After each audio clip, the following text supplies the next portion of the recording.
couldn't believe how much effort I'd put into her birthday party. It was my idea from the start. Every detail, every dollar, every late night spent planning. I wanted it to be perfect for her, my wife of 4 years, the woman I'd built my life around.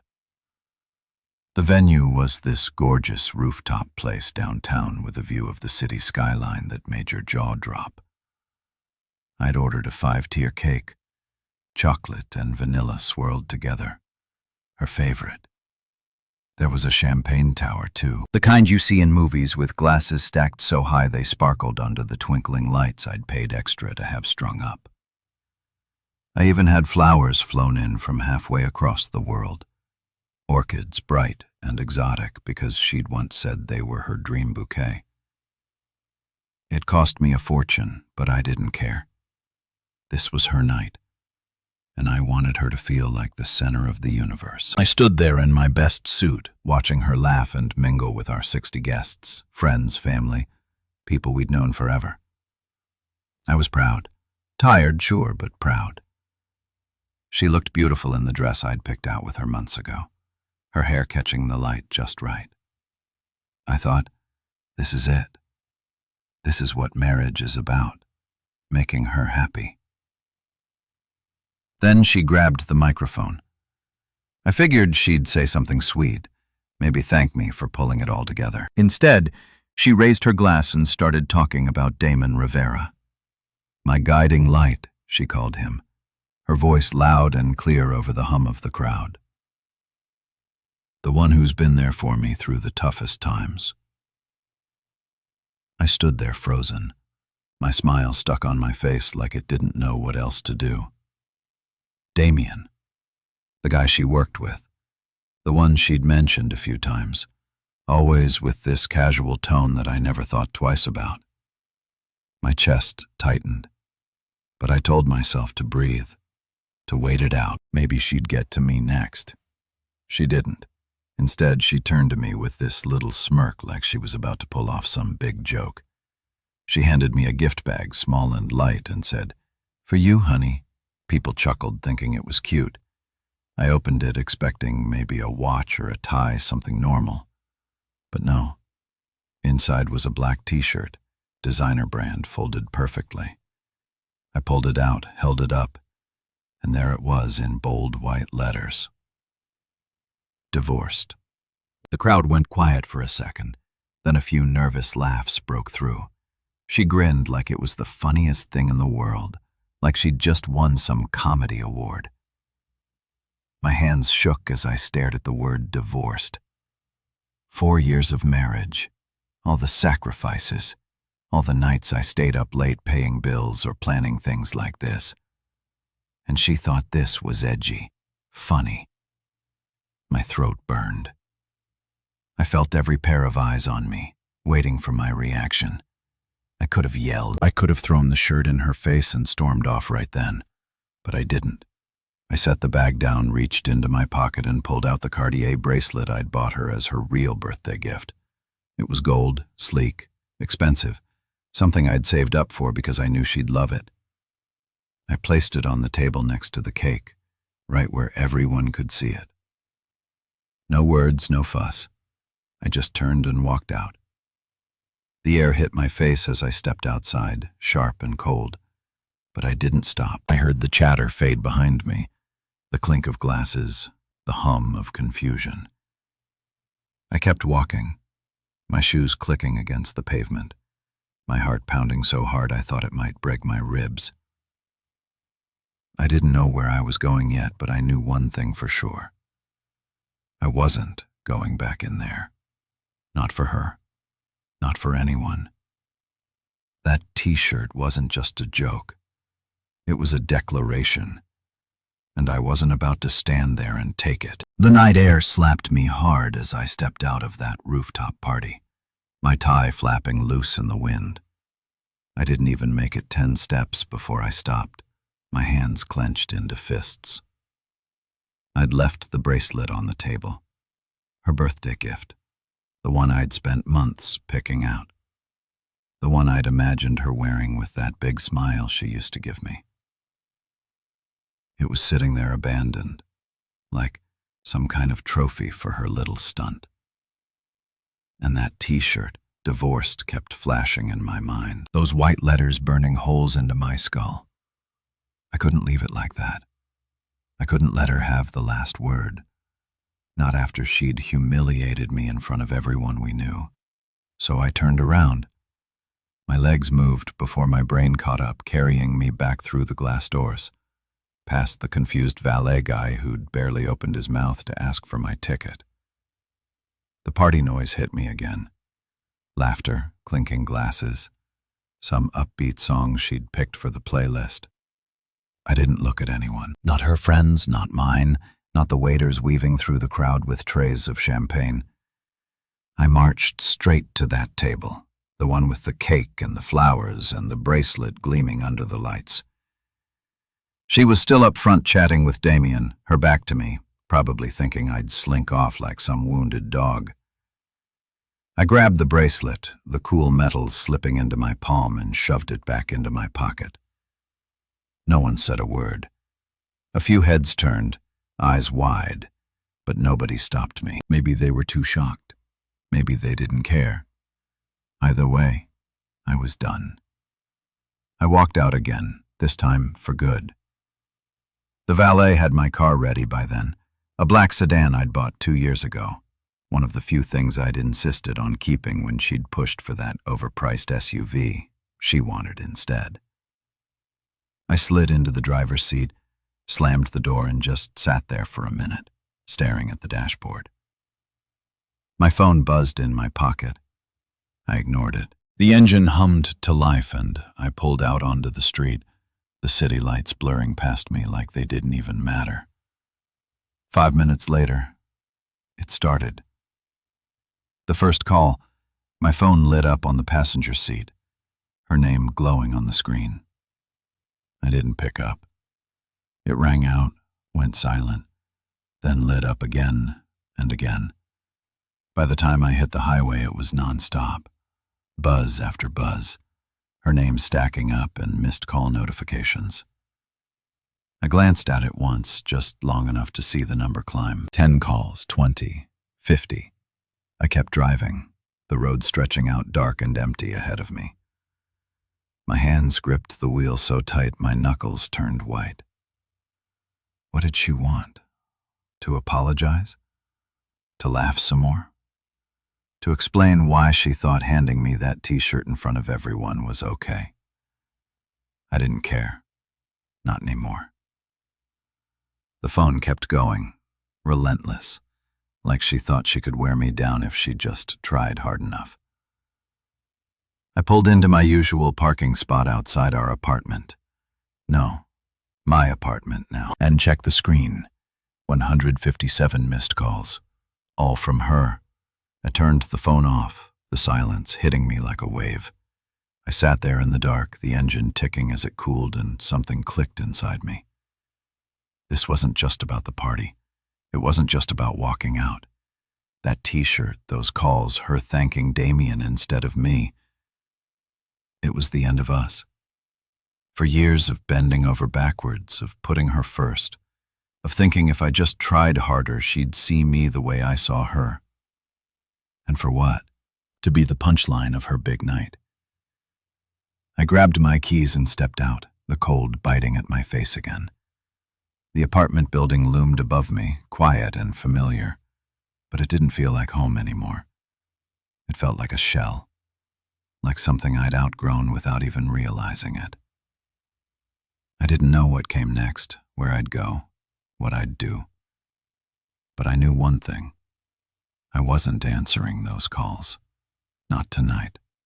Not ever. I'd left the party, sure, but I'd left the marriage too, and she could keep calling all she wanted. I was already gone. I woke up the next morning on a lumpy couch in Theo's spare bedroom, the kind of place that smelled faintly of old coffee and dust. My suit jacket was crumpled on the floor, my tie slung over a chair like a dead snake. I'd driven straight to his place last night after leaving the party, my phone still off, those 157 missed calls locked away in the dark. Theo didn't ask many questions when I showed up. Just opened the door, handed me a beer, and let me crash. Now sunlight crept through the blinds, slicing across the bare walls, and I lay there staring at the ceiling, trying to figure out what the hell had happened to my life. Theo shuffled in, his hair a mess, carrying 2 mugs of coffee.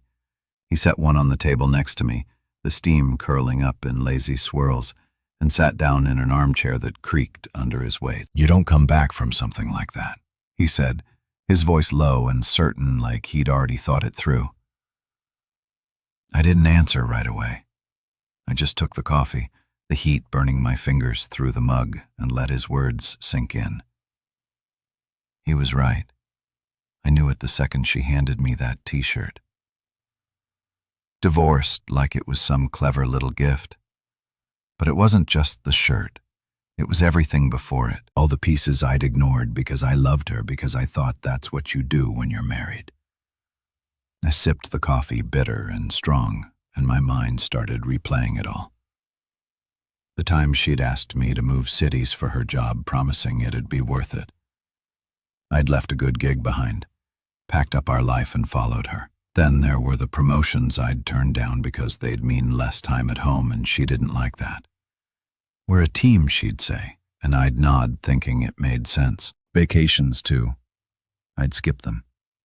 Working extra shifts so she could chase her dreams, fly off to conferences, build her career.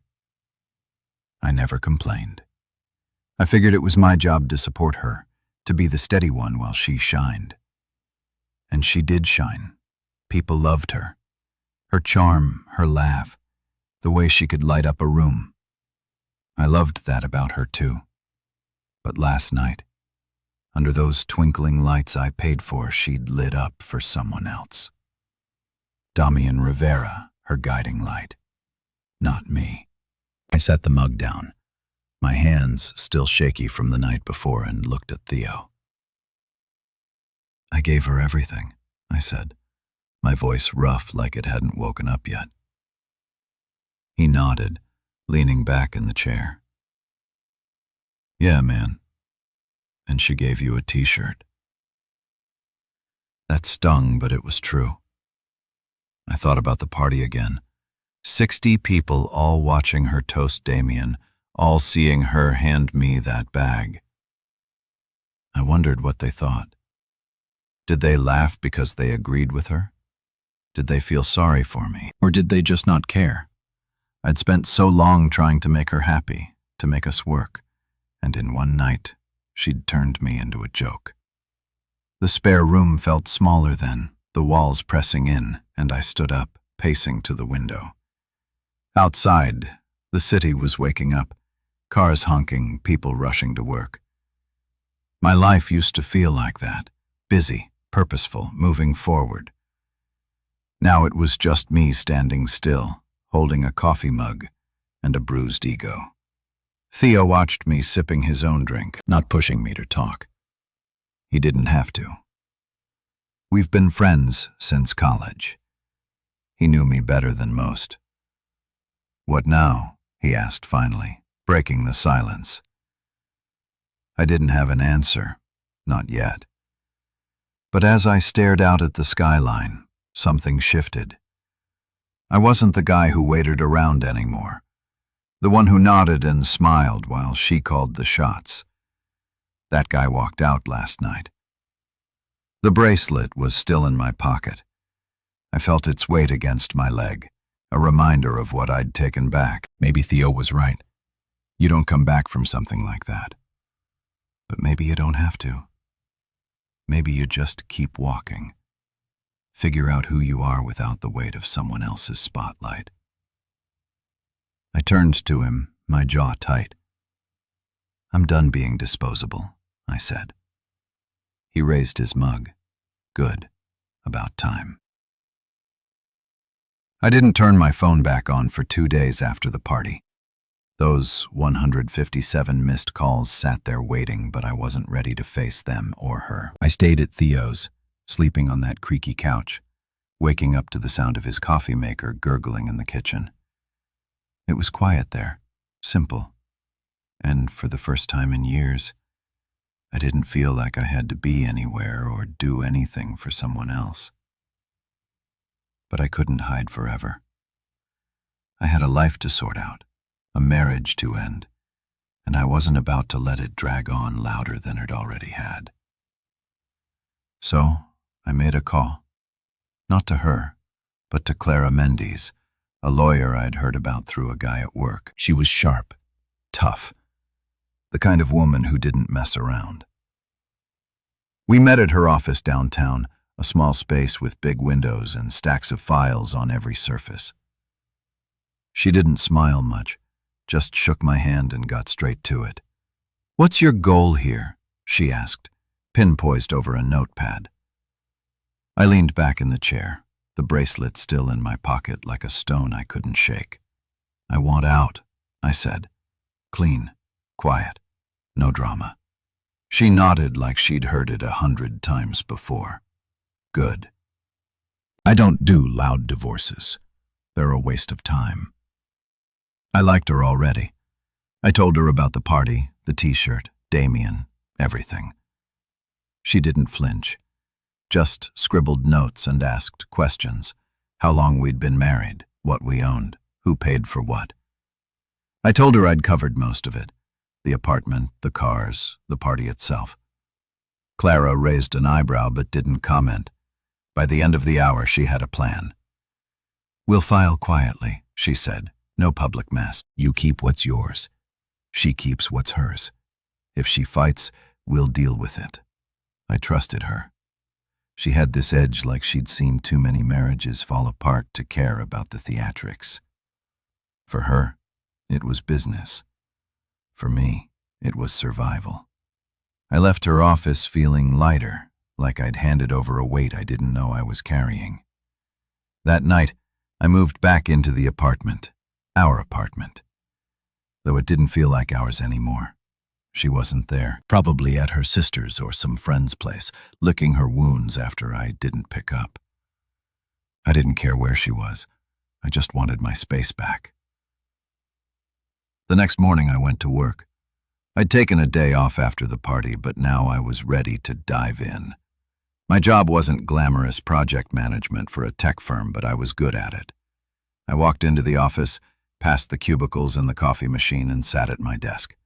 My inbox was a mess, but I didn't mind. I started sorting through emails, flagging the urgent ones, setting up meetings. It felt good to focus on something I could control. Around noon, my boss, Gregory, stopped by. He was a big guy, loud voice, always wearing ties that didn't quite match his shirts. "You're back," he said, leaning against my desk. "Heard you had a rough weekend." I shrugged. Something like that. He didn't push, just tapped the folder he was holding. "Got a new client. Tough one. You want it?" I looked up at him. Normally, I'd hesitate. Big clients meant long hours, and she'd always hated when I worked late. But she wasn't here now. "Yeah," I said. "I'll take it." Gregory grinned. That's what I like to hear. The rest of the day flew by. I dug into the project, some startup needing a full system overhaul, and lost myself in the details. Spreadsheets, timelines, budgets. It was messy, complicated, and exactly what I needed. By the time I left the office, the sun was gone, and my head was clear. I stopped answering her texts that week. They'd started after the call stopped. Short ones at first, like, "Where are you?" and "We need to talk." Then longer rambling ones about how she didn't mean it, how it was just a joke. I didn't reply.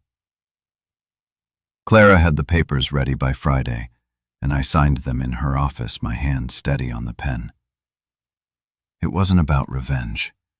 It wasn't even about her anymore. It was about me, about taking back the life I'd let slip away. Gregory called me into his office that afternoon. "You're killing it," he said. "Keep this up." "We're talking promotion." I nodded, a small smile tugging at my lips. For the first time in years, I felt like I was moving forward. Not for her, not for us, but for me. I started running every morning before the sun came up. when the city was still half asleep and the streets were mine. It wasn't something I planned. Just woke up one day at Theo's, my head buzzing with everything, and decided I needed to move. I pulled on an old pair of sneakers, a t-shirt, and some shorts I hadn't worn in years, and hit the pavement. The first mile was brutal. My lungs burned, my legs felt like lead, and I thought about turning back, but I didn't. I kept going, one step after another, the cold air biting at my face. By the time I got back to Theo's, sweat was dripping down my neck, and my chest heaved like I just fought a war. It hurt, but it felt good, like I was shaking off pieces of the man I used to be.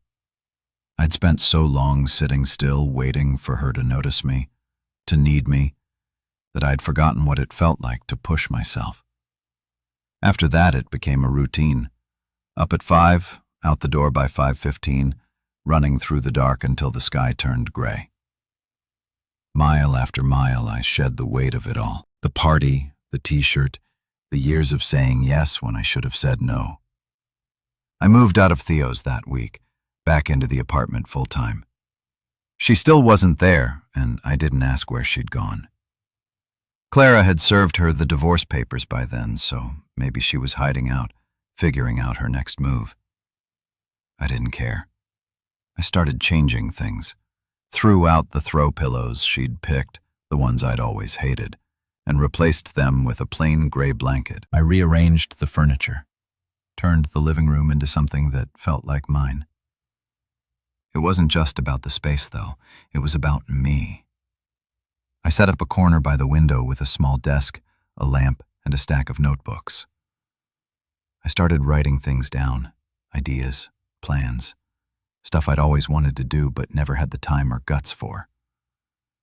Vision boards came next, pinned up on the wall with pictures of places I wanted to see, projects I wanted to tackle. I wasn't just rebuilding a room. I was rebuilding myself. Work got intense, but I loved it. The client Gregory gave me was a nightmare. Demanding, picky, always changing their mind, but I handled it. Late nights at the office turned into early mornings running, then back to the desk with coffee in hand. I was tired, sure, but it was the good kind of tired, the kind that comes from doing something for yourself. One day I got a call from Sasha, the kid I'd met at a networking event a year back. He was young, maybe 25, with big ideas and no clue how to make them happen. "I've got this startup," he said, his voice fast and excited. "Me and my buddy Omar, we need help." I met them at a diner downtown, the kind with sticky tables and waitresses who call you Ha. Sasha had wild hair and a laptop covered in stickers. Omar was quieter, scribbling numbers on a napkin. They pitched me their idea, a delivery app for small businesses, something local, something real. It was rough, but it had potential. "I'm not a tech guy," I told them, "but I can get you organized, set up a plan." They grinned like I just handed them $1 million. I started meeting them once a week, going over budgets, timelines, talking them through the chaos. It wasn't paid, but it didn't matter. It felt good to help to build something from scratch. One night, after a long session with them, I sat at my desk in the apartment staring at the vision board. There was a picture of a beach in Thailand, a skyscraper in New York, a sketch of a house I'd always wanted to own. I grabbed a pen and added something new. Invest in Sasha and Omar. It wasn't just about money. I wanted it on their dream, wanted to see it grow. The runs kept me sane. Every morning I push a little harder, go a little farther. My body changed. My shoulders got broader, my legs stronger. But it was more than that. I stopped feeling like the guy who'd stood there holding that divorced t-shirt. I stopped waiting for her to call, to apologize, to make it right. She didn't matter anymore. The apartment wasn't a war room yet, but it was getting their plans, ideas, a life I was making for him. I'd taken back the bracelet that night, but now I was taking back everything else. And it felt damn good. I was sitting in my office one afternoon, the sun slanting through the blinds, when my phone buzzed with a text from an old friend, Mark. He wasn't close to her, not really, but he ran in the same circles, so I figured he'd heard something. "You okay, man?" it read. "Heard she's not doing so hot." I didn't reply right away. I leaned back in my chair, the hum of the office around me, phones ringing, keyboards clacking, and thought about it. Not doing so hot? Good. I didn't wish her harm, but I wasn't about to cry over her either. I'd been pouring everything into my own life lately. Work, running, Sasha, and Omar's startup. And I felt stronger than I had in years. If she was stumbling, that was on her. Mark texted again an hour later. "Damon quit. She's scrambling at work." That got my attention. Damon Rivera, her guiding light, the guy she'd toasted at the party while I stood there like an idiot holding that t-shirt. He'd resigned. I didn't know the details. Mark didn't either. Just said it was sudden, but I could picture it. She leaned on him, built her whole image around him, and now he was gone. I didn't smile, but I didn't feel bad either. I went back to my spreadsheet, the numbers blurring for a second before I refocused. Work was my anchor now.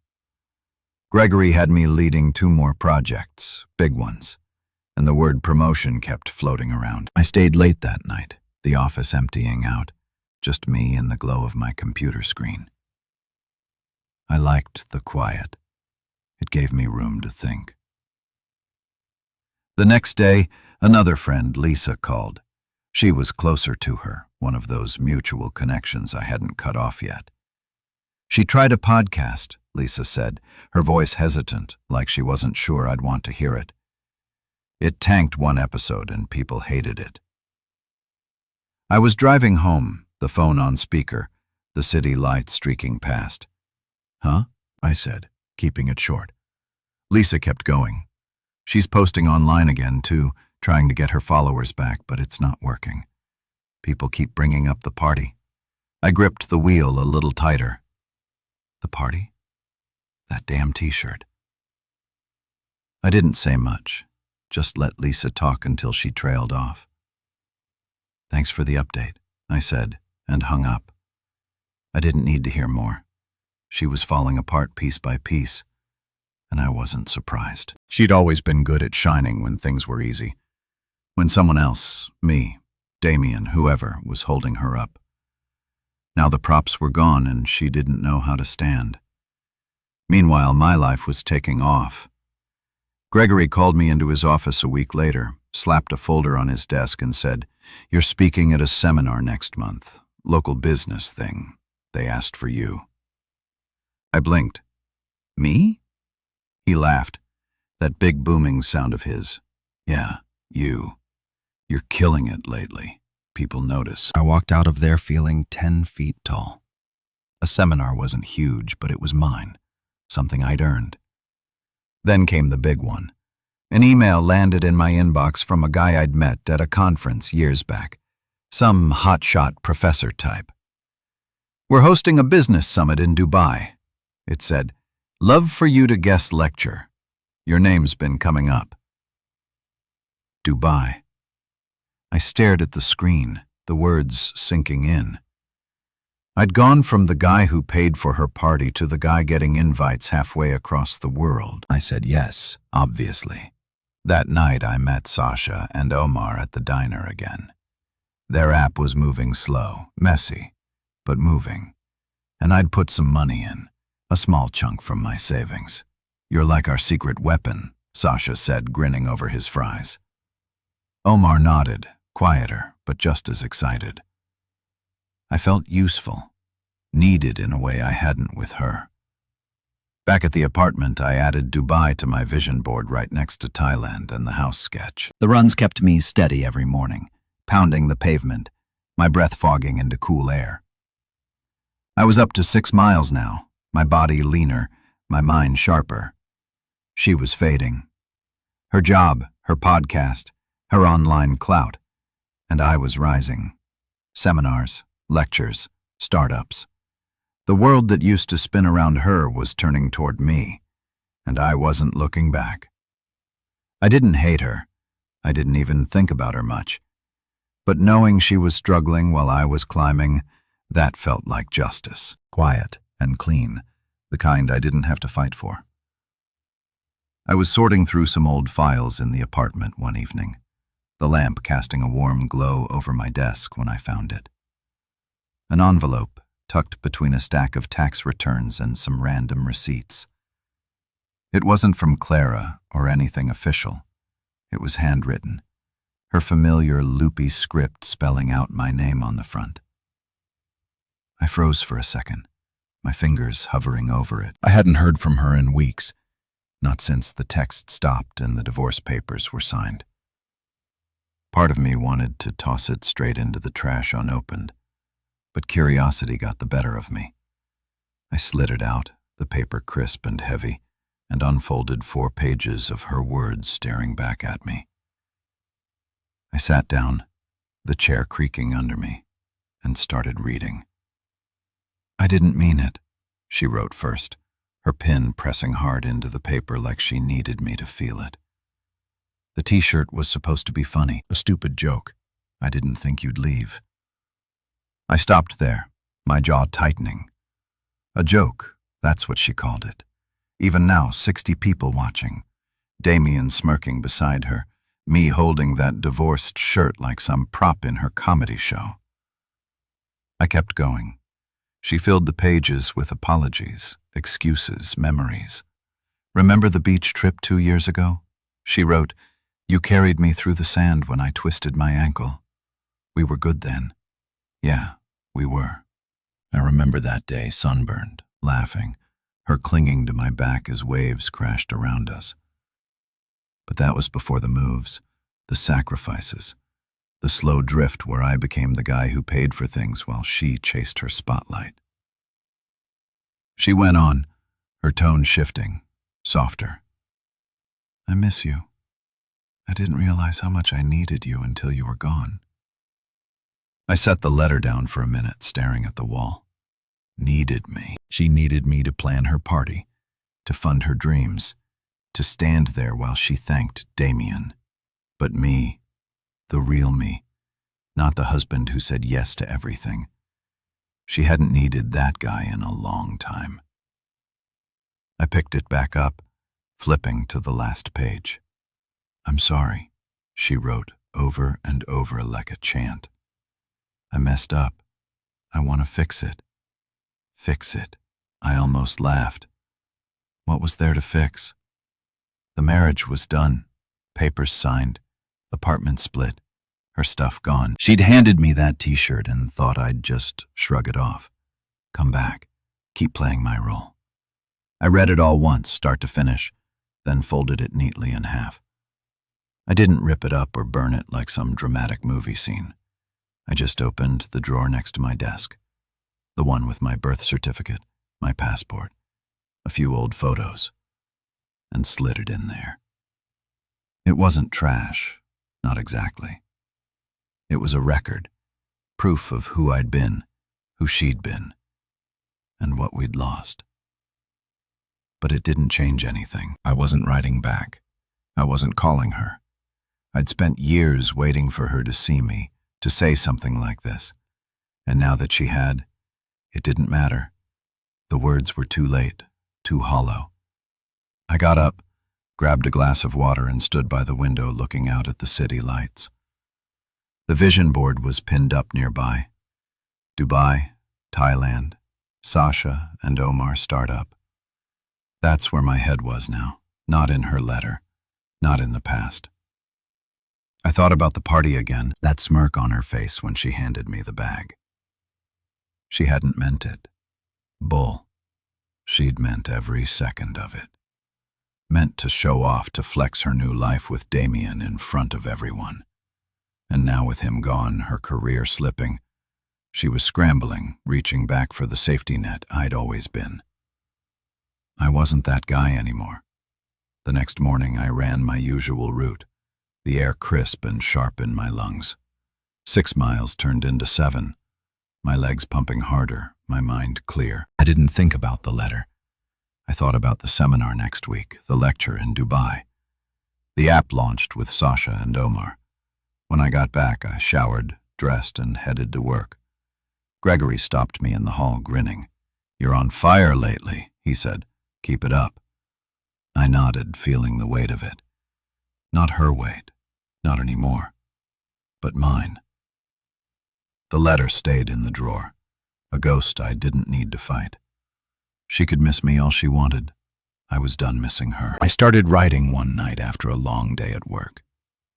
Sitting at my desk with a beer in hand and the city humming outside my window. It wasn't planned. Just grabbed a notebook and let my thoughts spill out. At first it was messy, raw, all about the party, the t-shirt, those 157 missed calls. I wrote about how it felt to stand there humiliated while she smirked and the room laughed. I wrote about walking out, taking the bracelet back, driving away. It wasn't for anyone else, just me. A way to get it out of my head and onto paper. But the more I wrote, the more it turned into something else. It wasn't just about her or us anymore. It was about what came after. Running every morning, rebuilding my life, saying no to the old me who'd waited around for her approval. I filled pages with it night after night, the words piling up like bricks in a wall I was building around myself. One evening after a run, I typed it all into my laptop. It felt different seeing it on the screen, cleaner, sharper. I didn't know why, but I hit publish on a random blog site. No name attached, just some anonymous guy's story. I called it 157 Missed Calls, not because I wanted her to see it, but because it fit. Then I forgot about it. A week later, I checked the site. There were comments, dozens of them. "This is my life," one said. "I felt every word," said another. People I didn't know from places I'd never been reading it, connecting to it. I sat there staring at the screen, my heart thumping. It wasn't just my story anymore. It was theirs too. I kept writing. Every few days I'd post something new. How I started running to feel alive again. How work became my lifeline. How I stopped caring what she thought. The blog grew. Hundreds of views turned into thousands. Emails started coming in. People thanking me, asking questions. "How did you move on?" One asked, "What do you do when you feel stuck?" Another wrote, I answered them, not as some expert, but as me, someone who'd been there, who'd figured it out, one step at a time. It wasn't about her falling apart, or me getting revenge. It was about choosing myself, about waking up every day and building something new. One morning over coffee with Theo, I told him about it. "It's a blog," I said, shrugging like it was no big deal. "People like it." He raised an eyebrow, smirking. "You're a writer now, Mr. Big Shot?" I laughed. "No, just a guy with a laptop," but it was more than that. The next week, a woman stopped me at a coffee shop downtown. "Are you the 157 guy?" she asked, her eyes wide. I froze, cup halfway to my mouth. Maybe?" She smiled. "I read your stuff. It got me through my breakup." "Thank you." I didn't know what to say, just nodded, mumbled something about being glad it helped. She walked away, and I sat there, stunned. It was real now, not just words on a screen. People were finding me, recognizing me. The blog turned into a movement. I started a newsletter, then a social media page. 157 Missed Calls became a thing. Readers called it that, shared it, made it their own. Companies reached out asking me to speak, to write for them. I said yes to a few small gigs at first, like a local workshop where I talked about rebuilding after betrayal. 50 people showed up, hanging on my words, clapping when I finished. Then bigger ones came. Panels, podcasts, a guest post for a magazine. I wasn't anonymous anymore. I put my name on it. Owned it. Sasha and Omar got in on it too. "You should brand this," Sasha said one night at the diner, his laptop open to the app's latest numbers. "T-shirts, man. Not divorced, but something better." I laughed, but he was serious. We tossed ideas around, and I liked it. Not for money, but for meaning. "Rebuilt," I said finally. "That's the word." They nodded. And a week later I had a prototype. A black shirt, simple white letters. Rebuilt. It wasn't about her. It was about me.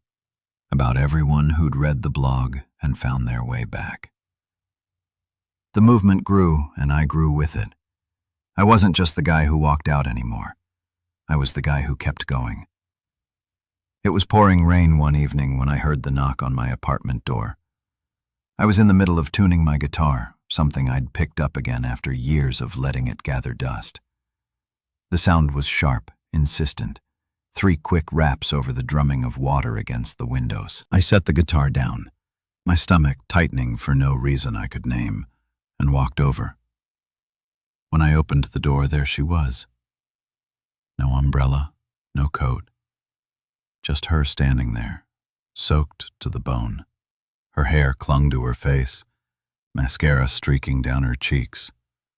And for a second I didn't recognize her. Not the polished version I'd known, the one who'd smirked at me under those party lights. She looked small, fragile, like the rain had washed away everything she used to be. "Can I come in?" she asked, her voice barely above a whisper.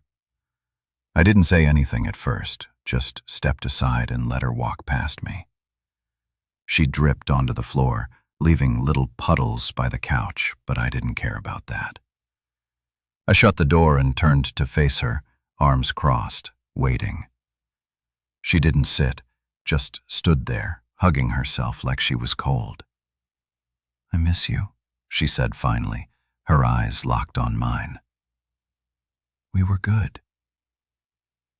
I didn't move, didn't blink. The words hung there, heavy and wet, but they didn't hit me like they might have once. "No," I said, my voice steady. "I was good." "You were lucky." She flinched like I'd slapped her. And then the tears came, quiet at first, then louder, her shoulders shaking. "I messed up," she said between sobs. "I know that, the party, Damien, all of it. I was stupid. I didn't mean to lose you. I watched her, this woman I'd loved for years, crying in my living room, and I waited to feel something. Anger, pity, anything. But it didn't come. I'd already felt it all. The hurt, the betrayal, the slow burn of realizing I'd been invisible to her. I'd mourned months ago, mile by mile on those morning runs, page by page in my block. She kept going, words tumbling out. "I thought I could do it without you. The job, the podcast, everything. It's gone now. Damien left and I'm drowning. And I need you." There it was again. Need. She needed me now. When her world was falling apart, when the spotlight she'd chased had flickered out, I stepped closer, not to comfort her, but to make sure she heard me. "You didn't need me when you handed me that T-shirt," I said. "You didn't need me when you thanked him instead of me. You don't get to need me now." Her face crumpled and she sank onto the couch, hands covering her eyes. I didn't sit. I stood there looking down at her and saw added all the party, the calls, the letter she'd sent. This was her last play, her final shot at pulling me back. But I wasn't that guy anymore. "I'm sorry," she whispered over and over like it could change something. I didn't say anything else. What was there to say?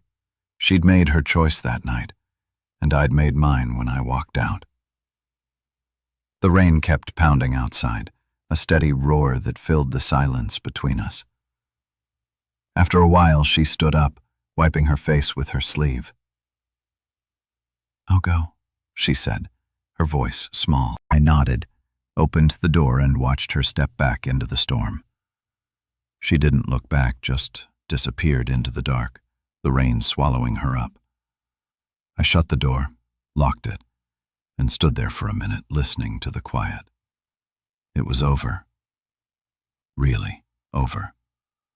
Not the divorce, not the papers, but the part of me that still wondered if she'd come around. She had, and it didn't matter. Later that night, I called Phil. "You free?" I asked. He was, so I grabbed my guitar and headed to his place. The rain had slowed to a drizzle by then, the streets slick and shiny under the streetlights. We ended up on his rooftop, the city sprawling out below us, damp air cool against my skin. I played a few chords. He tapped a beat on the railing, and we didn't talk about her. We didn't need to. The music filled the space, rough and simple. And for the first time in a long time, I felt peace. Not the loud kind, but the quiet, steady kind that settles in your bones. She was gone, and I was still here. I stood backstage in Milan, the hum of the crowd seeping through the heavy curtain, my hands steady but my heart thumping just a little faster than usual. It was a year to the day since that night, the party, the t-shirt, the moment I walked out and took my life back. Now I was here in a sleek conference center halfway across the world, about to give a keynote speech to a packed auditorium. Rebuilding after betrayal, they'd called it, and my name was on the program in bold letters. I adjusted my tie, smoothed my jacket, and took a deep breath. The stage manager gave me a nod, and I stepped out into the lights. The applause hit me like a wave. Hundreds of faces looking up, waiting. I walked to the mic, the click of my shoes loud in my ears. And for a second, I saw it all again. The rooftop venue, her smirk, that divorced shirt in my hands. Then I smiled. I once paid for a birthday party where I received a t-shirt labeled "Divorced."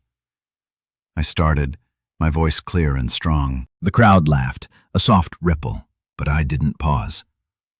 5 minutes later, I took back the gift I gave her, and my entire life with it. They went quiet then, leaning in, and I kept going. I told them about the 157 missed calls, how I left that night and didn't look back. I talked about the runs at dawn, the late nights at work, the blog that turned into a movement.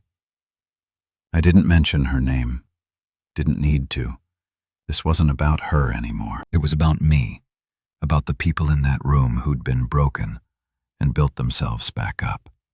I told them how I'd signed the divorce papers with Clara, how I'd poured myself into Sasha and Omar's startup, how I'd stood on Theo's rooftop playing guitar in the rain. "Betrayal doesn't end you," I said, looking out at them. "It's a door. You decide if you walk through it." The words flowed easy and true, and when I finished, the applause roared loud, long, thundering through the hall. I stepped back, my chest tight, but not with pain. With something else. Pride, maybe. Or just the weight of knowing I'd made it. Backstage, people swarmed me. Organizers, attendees, a guy with a podcast mic asking for a quick interview. I said yes to him, to a few others, shaking hands, smiling, feeling the energy of it all. Later, I sat in my hotel room, the Milan skyline glittering outside, and pulled out my phone. I scrolled through the blog's comments, new ones from that day, people who'd been in the audience. "You changed my life," one wrote. "I'm walking through that door," said another. I set the phone down and leaned back, the quiet settling in. A year ago, I'd been the guy who paid for everything, the cake, the flowers, her dreams, only to walk away with nothing but a t-shirt and a bruised ego. Now, I was here, speaking in Milan with Dubai behind me and more invites piling up. Sasha and Omar's app had launched last month, and I'd worn the rebuilt shirt at their party, grinning as they toasted me. Theo had texted me that morning. "1 year, man, you're a legend." I didn't feel like a legend. I felt like me, stronger, sure, but still the guy who liked coffee too bitter and runs too long. The bracelet was still in my desk drawer back home next to her letter, but I hadn't looked at it in months. It didn't matter anymore. She didn't matter. I'd heard through Lisa she'd moved somewhere new, started over, but I didn't ask for details. That chapter was closed. I got up, poured a glass of water, and stood by the window. The city sprawling out below me. The horizon stretched wide, endless, and I thought about what came next. More speeches, maybe a book, helping Sasha and Omar grow their business. The blog was a brand now. 157 missed calls, a rallying cry for people like me who'd turned pain into power. I'd answered one call that night, the one I made to myself when I walked away. It wasn't about revenge, never had been. It was about reinvention, about choosing to keep going when the world expects you to fall. The crowd's applause still echoed in my head. Not for her, not for us, but for me. I raised my glass to the skyline, a silent toast to the man I'd become, and knew I'd never stop walking forward.